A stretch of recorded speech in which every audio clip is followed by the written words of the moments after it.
Greetings and welcome back to ZachCast, your official podcast for local government nerdery. I'm Chad. Over there is the Guava Dude himself, Patrick. And Gracious, we brought the Guava Dude out. how you doing, Pat? I'm Rough good, times out there, nerds. huh? This is going to be a nerdy podcast. We're going to talk about things that are very data intensive. So for people who sit on my side of the world, brace yourself. For people who sit on your side of the world, get your soup out. Let's go. It's going to be a fun topic of conversation. Yeah, so this is a little bit of an off-schedule podcast, mainly because if you're paying attention, it's getting kind of crazy out there. I think I've lost 8 or 9% of my portfolio in the past 2 days. I don't know about you. That's just based on, what is it right now? 9:48 in the morning on Friday.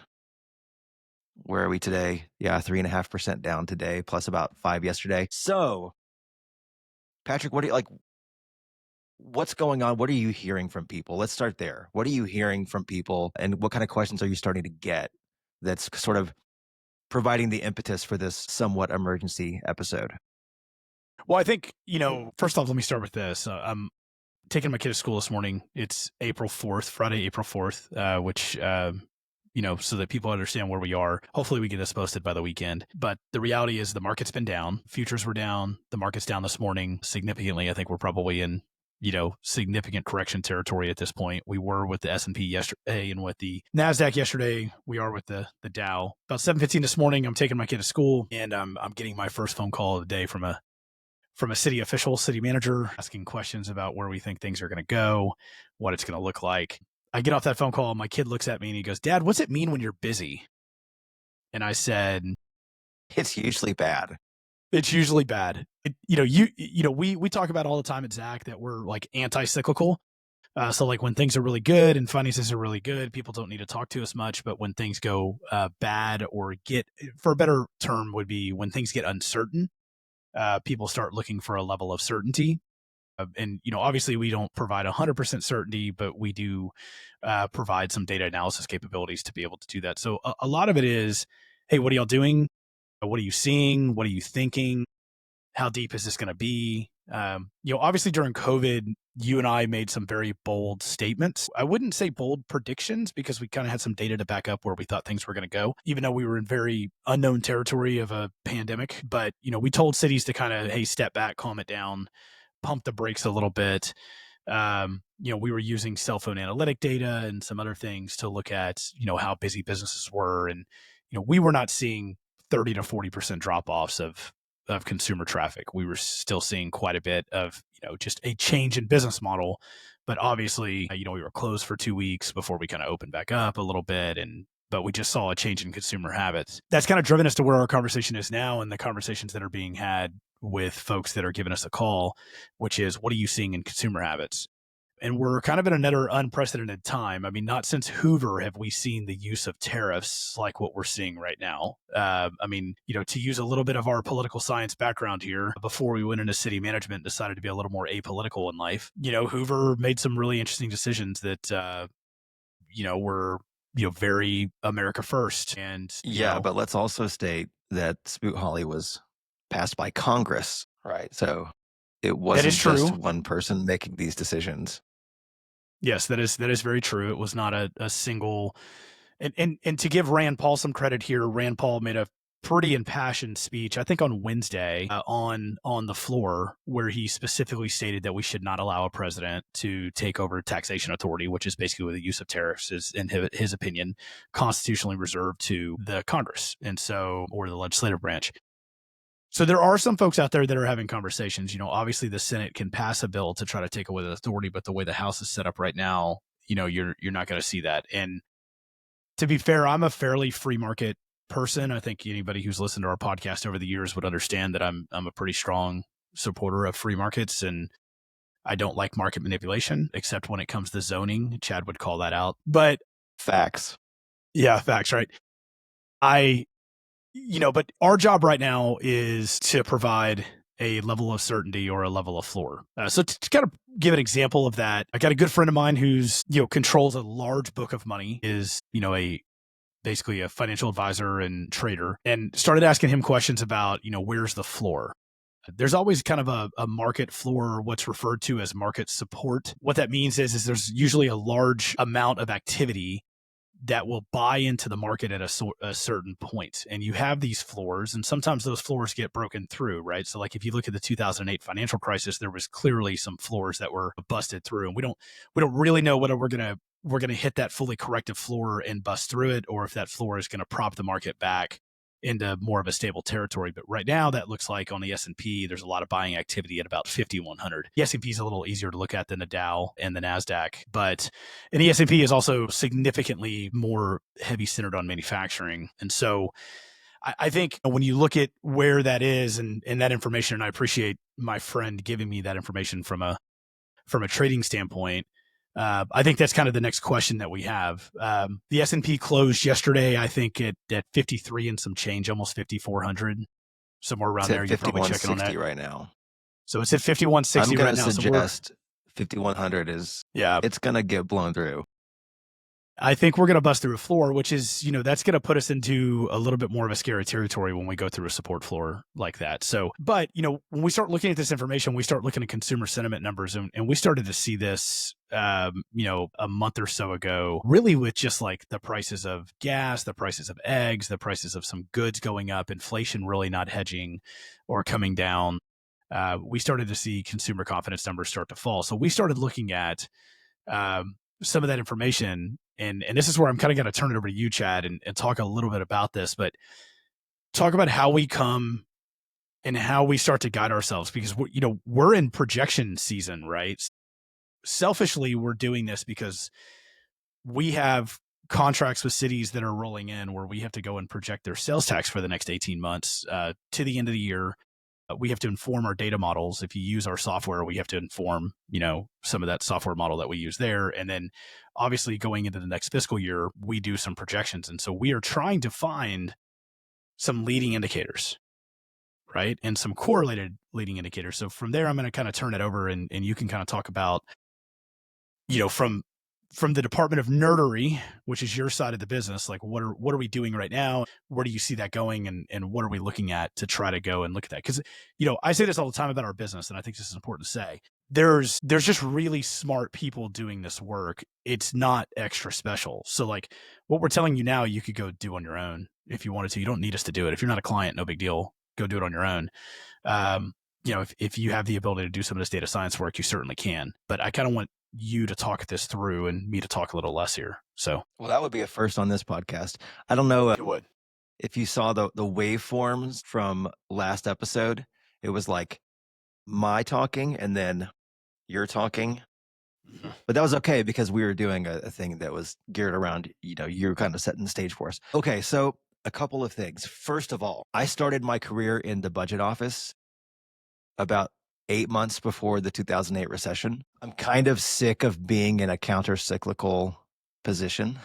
Like, it's great from a continuity standpoint, from like a security standpoint, that I've pretty much always been in a job where when what hits the fan, like that's when you need me more.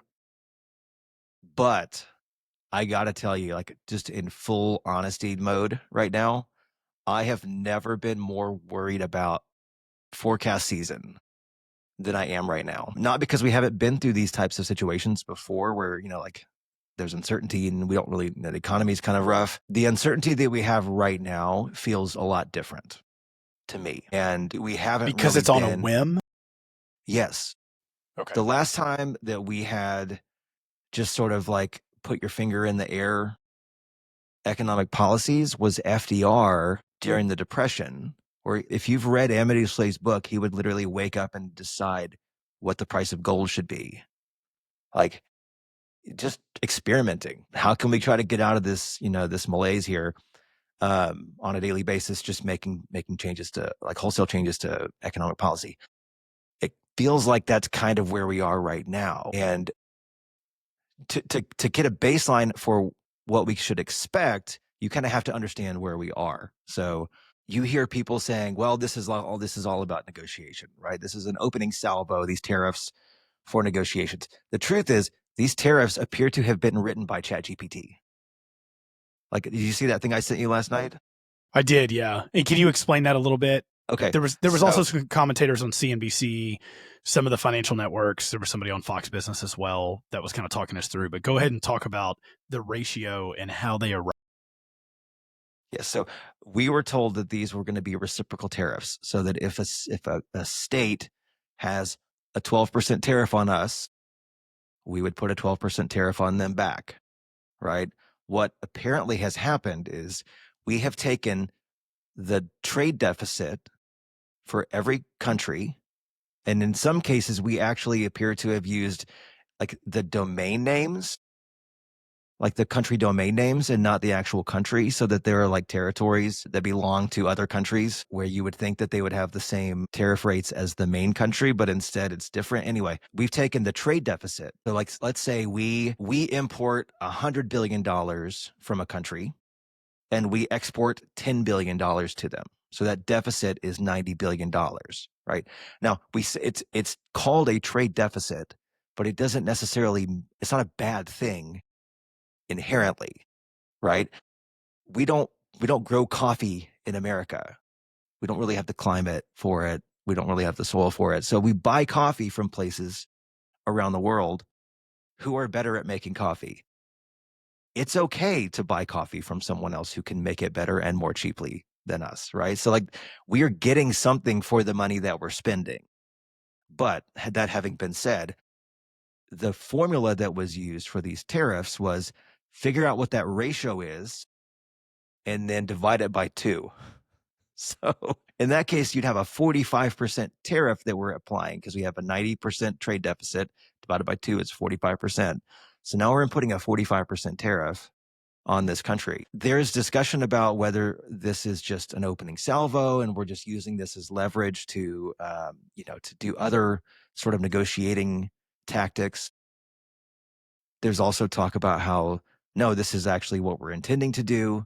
And it's going to raise all this money. And then we're going to be able to like reduce income taxes, which I don't know how you do that when we already have a $2 trillion deficit. Like, what's the point of just shifting the tax burden? But anyway, then we can, when we lower the income taxes, that'll offset the increases in prices. So like, there's just so many justifications that are sort of floating around that it's My really favorite difficult is, to know. yeah, my favorite is, which was yesterday. Every Republican on talk shows yesterday talked about remodeling a house. That's what we're doing. We're remodeling a house. And when you remodel your house, it just sucks for a little while. Well, I've heard, That's currently what's being the said. vice president apparently said that like it could take a year to see any fruit of this. Let me ask you an honest question here. Given the fact that these tariffs are being imposed by the president, which is just one person who has 3.5 years left in his office and he's term limited, and if the economy does not flip, his party's probably going to lose and these tariffs are probably going to be taken away. What is the likelihood that these major multinational businesses are actually going to invest significantly in reshoring or onshoring their manufacturing without having any kind of permanence behind these decisions? I think the likelihood is extremely low that this method is going to get you there. This, what I would consider more of like a draconian method that they're using, is going to get you there. In my opinion, we are seeing a game of chicken being played with the American economy, right? And that game of chicken right now, there's like 3 players in my mind, right? There's the American president, there's the world economy or world economies that he's fighting against overseas or in Canada, Mexico, wherever. And then there's the markets, right? And right now the markets have not found a bottom. And they're willing to go pretty low at this point to try to prove a point to the president that this is not what American markets are built on.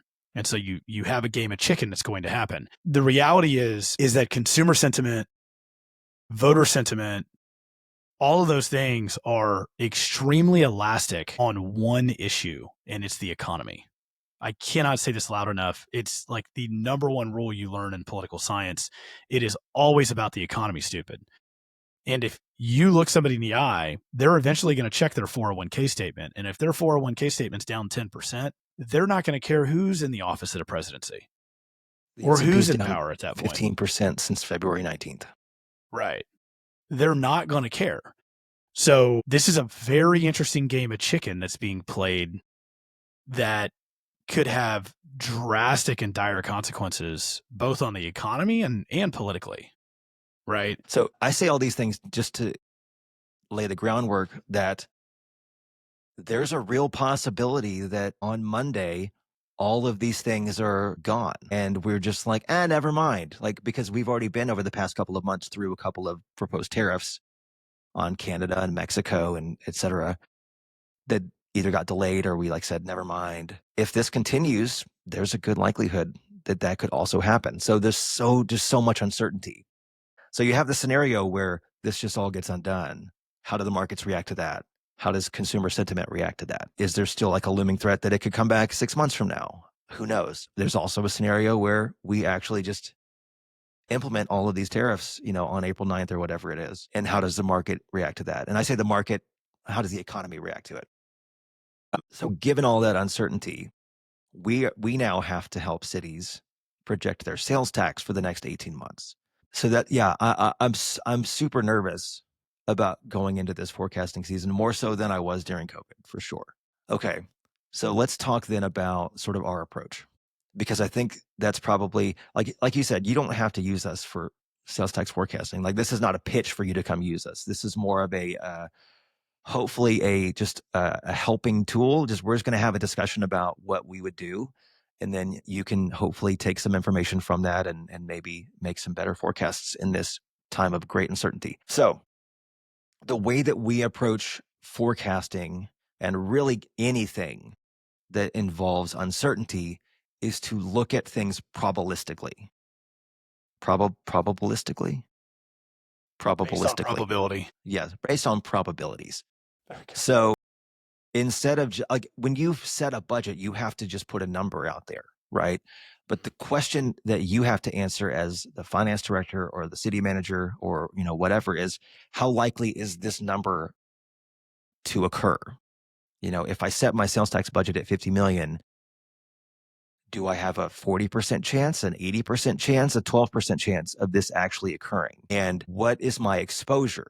So risk is the measure of uncertainty. Exposure is taking that uncertainty and converting it to actual, like, a dollar amount. So when we do our sales tax forecasting, it's all based on the range of possible outcomes that we think are likely. So we use a 90% confidence interval.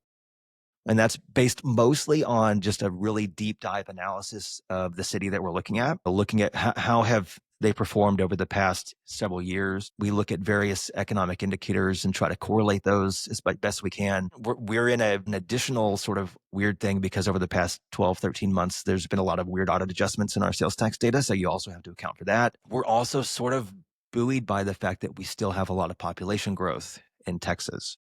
So there's a lot of noise in that data, and it's kind of hard to reason through sometimes. So we look at housing permits, we look at growth. Those are things that we put into our model because of what we see in Texas from a growth perspective. Yeah. Sorry. So you're fine. So we tend to look at the industry level, retail, and sometimes we'll break it down further: department stores, clothing stores, home improvement retail, whatever the individual city needs. If they have something very specific in their city that needs to be called out explicitly, but then we look at a month-to-month basis and we set confidence intervals on where we think that particular industry might grow or decline on a monthly basis. Typically, we are a lot less confident about what those numbers will look like the further away from today we are, right? So like we may be pretty confident in a normal situation, not in a situation like today where who knows what's going to happen. But say last year, where there was a little bit like inflation was still kind of high, but we were kind of settled in to it. In the first couple of months, that 90% confidence interval may not be like too wide because we have a pretty good feel for how certain types of industries are going. But when we get 18 months out, those confidence intervals are going to grow. So once we have these confidence intervals, we actually will run simulations on the sales tax data. So we're doing what's called an autoregressive forecast, where we're predicting on previous predictions, kind of like how ChatGPT works, right? Where it's predicting on the previous tokens and words that it's already made. So we use an autoregressive simulation engine. And all that really means is that we're just going to run these forecasts thousands of times. Once we have these simulations and all these results for every month, for every industry, in some cases for every taxpayer, we roll that up, and that gives us a range of what we consider to be likely outcomes for your sales tax collections. This allows you to say, in 30% of my simulations, we generated this amount of money, which is actually going to be on the high side, right? 30% of simulations is going to be on the upper end. At the median, we generated this amount of money. And then on, say 80% of the time, we generated this lower amount of money. So when you actually set your budget, you have a little bit more confidence about how likely each individual dollar amount is to occur. One So when real times benefit of this. Do what? Yeah, I was just going to say, so when times are good, to put that into like my world, right? When times are good, I may be a little bit more willing to project towards the median, right? Take a little Or bit more higher, risk. right? Take a little bit more risk. Take a little bit So more risk and hope for a higher sales tax dollar.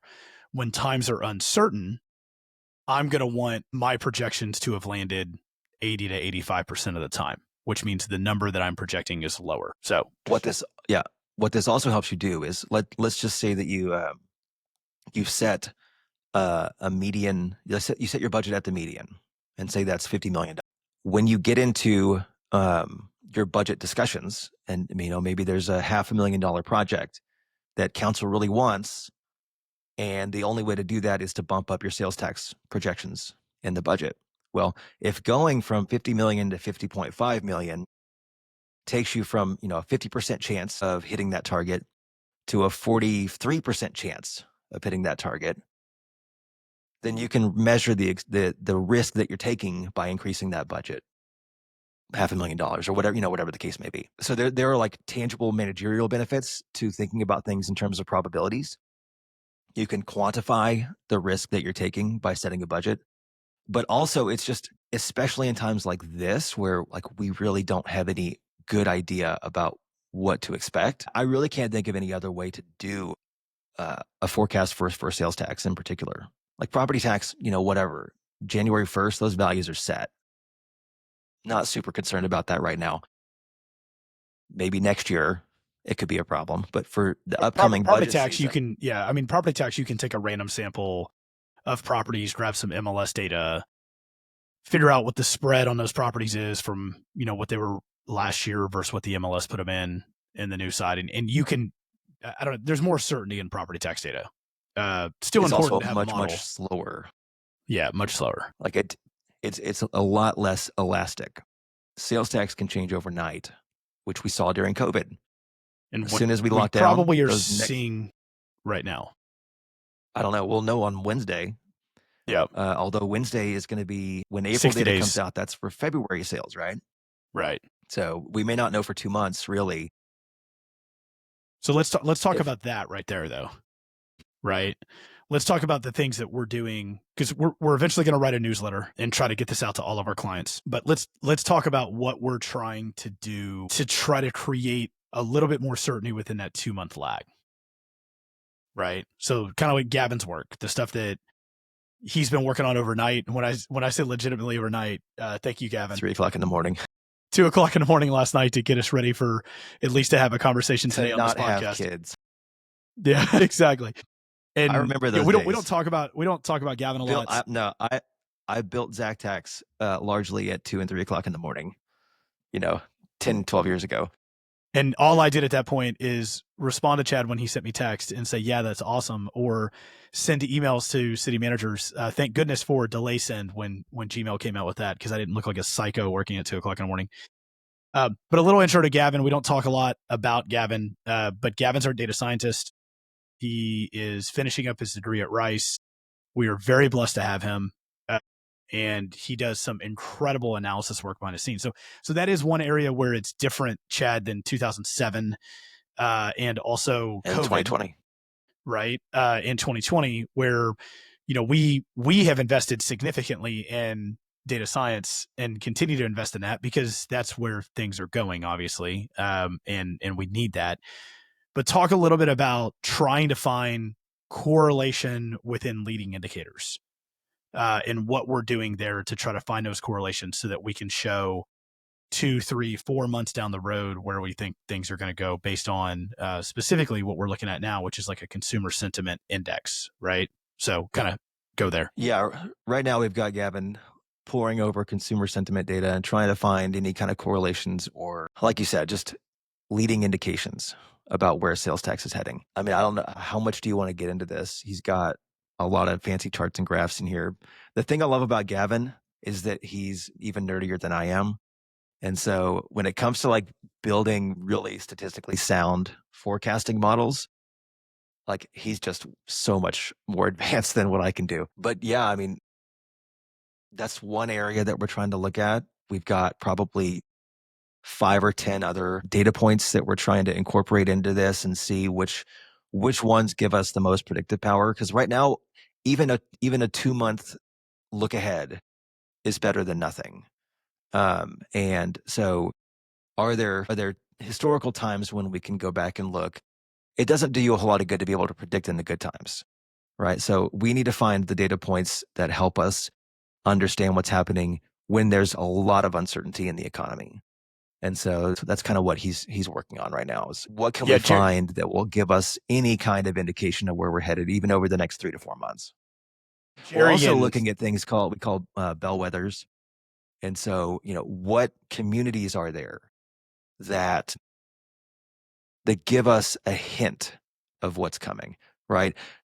There's a lot of cities in Texas in particular where you can get a really good indication of how certain industries like oil and gas are doing. When their sales tax starts to decline, that's a pretty good indication that we're pulling back quite a bit on oil and gas work. But that's a really small sector it's a big part of Texas economy, but it may or may not be all that important for what we're dealing with right now. So given other situations that we've encountered over the past, because we have data back 30 years for sales tax. So because at some point Chad thought to himself we were going to start a sales tax analysis company and just started grabbing data from scraping data from the comptroller like 15 years ago. Yeah. It's worked out because yeah. We have the data now. So to dig in that a little bit, I mean, to put this kind of in terms of something that like a city manager can understand without having to have a data science person, right? We used to always say this in a budget process, like when we were simpletons back in the day, trash tonnage, right? And Jerry over at Republic, Steve at Waste Management, they're going to love me for this. But if I was a sitting city manager sitting at my desk right now, and I wasn't going to be able to get data from us at some point or something like that, I would certainly go ahead and request your trash tonnage by month for the last 5 years, right? I try to get myself past 2020, maybe go to 2018, especially if you've had the same vendor, because that's an easy early indicator of consumer behaviors, right? If trash tonnage drops, then you most likely are seeing consumer behavior drop and you're going to see some impact in sales tax. So shout out to Robert Hanna. He's the one who taught me about trash tonnage and using that as a leading indicator. Do you think that we should explain why that tends to be correlated, or is it pretty self-evident? I think, yeah, I mean, we can, obviously if the more you buy, the more trash stops consuming, right? They produce less trash. And if you produce less trash, the correlation is that you've spent less money, right? You've spent less money, sales tax is going to fall. That's the thought process. There's also some like interesting things to look at, like commercial container tonnage versus residential tonnage, and look at those differences. You obviously have to take your growth rates into account. Like if your city grew by 3%, you've got to factor that in during that period of time to make sure that you're not just looking at straight tonnage, but you're, factoring that in for like a per capita measurement or something like that. So I think it's just overall, you're trying to connect it to a consumer behavior so that you can connect it to a dollar spend so that can be connected to what happens in sales tax. We've got better data now for us to use where we can go use these, consumer sentiment indexes and go look at how that impacted, because you've been getting data for so long and you've got 30 years of it. We can go look at all the downturns over the 30-year period, because there were, we technically have like the 90s downturn in our data too, don't we? Yeah, probably the high level data we do. Yeah, the high level data. So So we're looking at multiple different downturns. September 11th. You're going to see that .com boom. .com boom. Yeah, financial meltdown of '07 and '08, and obviously COVID. And there was kind of like a mini dip in like 14, 15, which was just kind of more like a stable. But we're gonna be able to pull that. I just think it's important, as I get phone calls, and that's why I wanted to do this podcast. I wanted to hear from people how we logically connect the dots. And to be fair, Chad, you have expressed more concern and worry here than I've probably seen from you in a very long time. I mean, 2007 was hard, right? I mean, yours and I's conversations in 2007 were pretty rough too, to be fair. I felt like in COVID, we were more sure that things were not going to be as bad as they really were. Yeah, I mean, to me, COVID was like you kind of knew that at some point the pandemic would be over, and it was just a question of like, how can we get through the initial like craziness?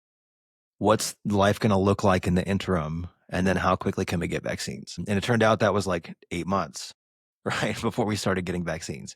And then case rates started to plummet, particularly in states where vaccine adoption was higher. 2007. So let's talk about that because we were both so green So in green. 2007, 2008. I mean, my first city job, I got hired in January 2008. Like my first actual city job, not as an intern or whatever. You already had a few years of experience kind of working in cities, but I mean, neither of us had ever been through anything like that, obviously. We were also sitting at a city, to be fair. I had technically rolled out of that city at that point, but we were also but then you were in a city that was totally dependent on sales tax. totally dependent on sales tax. So, which is where I learned about trash tonnage correlations. But we were both in a city that not only at that point you were still there, but they had not done things well financially at that point. And so not only were they getting hit with a pretty extreme downturn, but they had made some really poor decisions. Previous management had made some really poor decisions. We used to call it the wizard there, but you had a city manager who would say, everybody needs to go through and cut the budget 3 to 6%. And then right at budget season, it was like, oh, we found money. No big deal. Don't need to cut it. And the reality is that money was never found, right? We just kept spending down cash balances until we figured out that we didn't have the cash balances that we thought we did. Until we did the audits and we realized, yeah. But the good thing is that actually happened a year before. So that city had already kind of laid the groundwork for slowing down, making some changes. And when the economy totally collapsed, they were much more well positioned to deal with it because we had already had to go through that process, 6 to 8 months beforehand. It didn't help that it was a mid-year adjustment because those are always chaotic and you end up making bad decisions when you have to do something quickly like that. Like you stop mowing parks. Yes, you stop fixing that was roads. A bad decision. Yeah. I don't know. I mean, I feel like I wasn't all that nervous about 2008. Like it sucked, but maybe I was also, let's be honest, much more of like in a doge mode in 2008. I was like, yeah, let's just cut everything now. I feel like I'm a little bit more measured in that regard now, having, 15 years, 17 years almost of experience in and around this field. That being said, yeah, you're right. I do feel a lot more nervous about where we are right now. And I think that is mostly to do with just the fact that we don't really know, like this right now is a self-inflicted. In 2008, it was also self-inflicted, but it was the result of 50, 60 years of housing policy that finally caught up with us. This is just like, we just want to have a trade war. So we're going to have a trade war.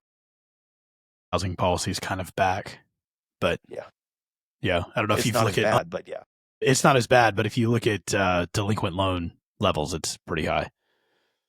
Yeah, for different reasons, but yeah. So I think that to me is the bigger cause for concern is that like this could all just be over tomorrow, or it could be made worse tomorrow. And so, I mean, I just feel like that extra variable adds exponentially more uncertainty to where we are. And I really don't know how the average person is going to respond to this. when it comes to just retail spending. Like, Yeah, so I mean, surely it also food's going to be down. Like, people are going to stop spending at restaurants, although maybe not, because now DoorDash is allowing you to buy your burrito on credit. So should be a sign right there. there are signs if you are willing to look If for you're it, I making guess. 3 to 5 payments for your burrito from Chipotle on DoorDash, I there did should that be a when I was in sign. college, but that's because I didn't understand how credit cards worked very well. So Yeah. we would go out and I, I'd like buy everyone's Taco Bell, and then I realized I was still paying for it a year later. I will say this. City managers, when it comes to economic downturns, not in general, we're usually very optimistic individuals, right? You kind of have to be to work in this business. You got to be optimistic about what the future is because you're getting usually beaten to crap in the current reality that you're in, right? But in economic downturns, city management professionals, budget officials, finance directors are typically more pessimistic in their mindset than what our actual data will show. That we know, right? Especially we And saw so that in COVID. we saw that in COVID. We saw some cities, and I reached out to a lot of managers and said, hey, don't, sending out memos to staff and things like that, and saying things that, revenues were going to be down 60%, and just crazy things that I would pick up the phone and call people and say, we just don't see that in the data. So I'm saying this ahead of time as we're in the second day of a market free fall, and, obviously 45 days in at this point into, negative market territory. I say this out loud so that everybody hears it. Don't do anything drastic right now. We're going to provide some data. We're going to provide some leading indicators. I do feel strongly that we're going to be able to give you 60 days of heads up before things turn, right? And so there's no reason for you to on a Friday afternoon write a memo. Right. I'm going to tell everybody here what I wrote in our staff announcement on Basecamp yesterday, which was, hey, this is a period of time of uncertainty that hits. And, we've got some new staff members. We've grown quite a bit. And I made the statement that we're probably going to work harder right now than we've worked in a long time. We're going to get a lot of phone calls.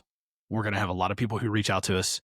And we need to provide information and data, be a listening post, and also we need to connect those individuals that are decision makers with Chad or me at any time that we need to make sure that they have that availability. It is extremely important that folks just kind of step back, take a breath, let the data do the driving at this point, and we will make sure that data is out there through newsletters. So if you're not a client, go to our website, sign up for the newsletter.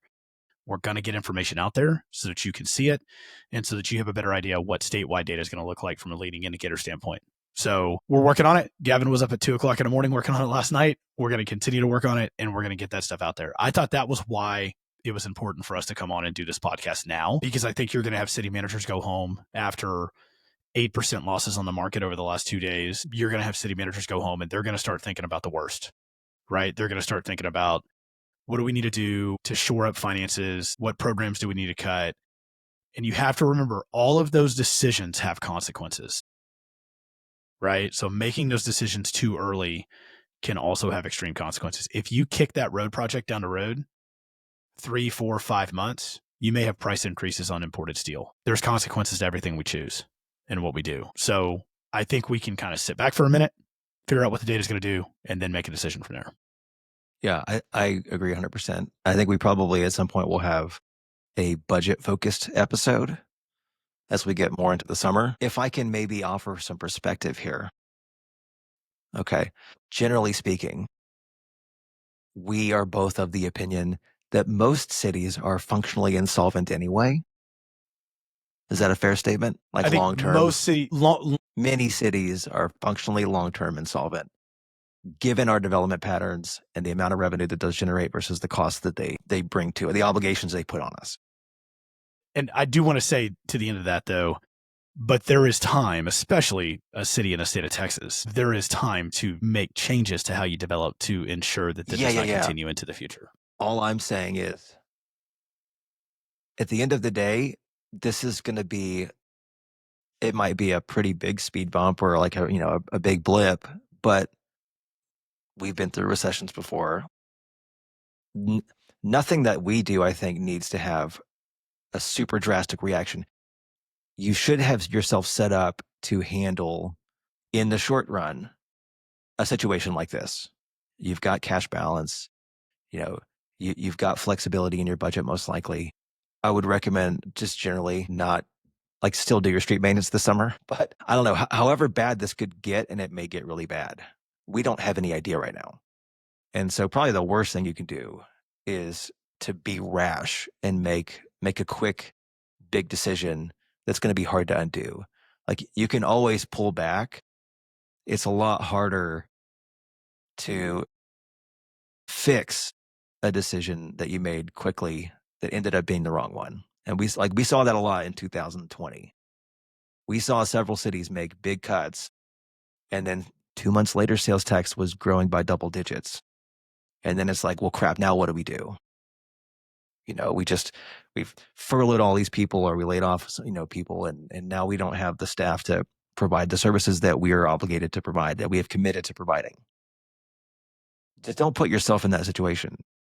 You've got time to figure this out. We've got time to let these things kind of sort themselves out and get a better sense of where we're headed, before you have to finalize your budget. And you can finalize your budget for next year with some extra flexibility in case it gets worse. So yeah, just use the data, take your time, and make a good decision versus kind of going into panic mode and trying to just react to the stuff that we're seeing. Because stuff that we're seeing is kind of scary, to me at least. Like I wouldn't want to be a city manager again right now. But it doesn't mean that we have to make quick, rash decisions. We still need to be professionals, take our time, use the data, and move forward in a reasoned and logical way. Let me wrap with this. Ladies and gentlemen of the city management movement industry, find yourself a recess magnesium drink or a strong whiskey. Take a deep breath and relax a little bit. Apparently, Costco had Basil Hayden Dark Rye for like $37 last weekend, but only in Houston. I know. Okay. That's like 40% off. That's way cheap. Yeah, but the arbitrage to drive to Houston for it didn't make sense. So. You started calculating those numbers though, didn't you? You don't even have to spend a whole lot of time. You just do some quick back of the envelope math. For my friends that don't drink, if you have not had a recess beverage, which are sold like in the specialty beverage section of your local HEB store, if you've never had one, it's like a magnesium drink, high magnesium drink that gives you that same like relaxed feeling that you get from like an alcoholic beverage, but without the alcohol. So for those of us that have gotten very serious about our fitness, Chad, and don't want to ruin that fitness with our alcohol, that's another option for you. So. It's a good life choice. Yeah, I did love on the chat last night that you made fun of me. Was it you that made fun of me about my pre-workout behaviors? No, it was I think that was Allison. Okay, thanks. I appreciate that. So anyways, that's all, folks. That's all we had today. We just wanted to get this message out there. We wanted you to know what we were doing behind the scenes and what you could be doing behind the scenes to kind of give yourself a little level of certainty. As always, you can reach out to Chad or I. It's just our first name at zactax.com. So it's Patrick or Chad at zactax.com. And we are happy to respond out to you. Most folks out there have our cell phone numbers as well. So feel free to reach out there. I've had lots of those phone calls, just including text the one me, this though. morning. I don't answer the phone. You don't answer the phone unless I call. So you answer your wife's phone calls. I answer, yeah, but if she calls me, something's going on. Like something's up. A problem. Yeah. So, but that's it, man. You got anything else you want to chime in on? The latest news is employment data came back a little more positive, but we adjusted the prior 2 months.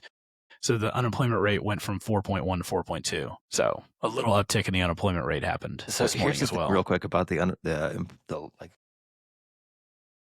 Every month, the prior months get revised down. Feel like after a certain amount of time, you should expect that and adjust your real-time calculations accordingly. But that's just me. Maybe I don't know all the inner workings of how those surveys are done. But it feels like if you're constantly having to revise down historical data, you could probably account for that when you're actually putting it out the first time. It has been the predominant revisions lately. I mean, it seems like we're revising down every single month on the release of unemployment data. So, yeah, GDP data has been revised down significantly as well. You see the Atlanta Fed's estimates? Yeah, Chase increased their likelihood of a recession from 40% to 60%. due to the tariffs after the first couple of days of the market reaction as well. So the Atlanta Fed is projecting a You saw negative that face. GDP. I just looked at my portfolio again. It's I'm trying to unfortunate. pull the economy now app up. What is the Atlanta Fed's GDP prediction? They said, I believe, more than 3% decline for Q1. Okay. Which obviously Yeah. just ended. So, no, let's see, 2.8% is the latest GDP Now estimate. A decline of 2.8%. Wow. See that there? Is that focused? Yeah, sort of. Yeah, so that's not good. Yeah. Not good, Bob. So all right, we should wrap up. We should wrap up. So thanks for joining us, guys. I hope if you got any questions, reach out to us. Happy to be available at any given time. We are here for you, and we'll be back with another episode here in about a week and a half, I believe, would be our normal scheduled time. So we'll see you then. Bye, Pat. Bye, Chad.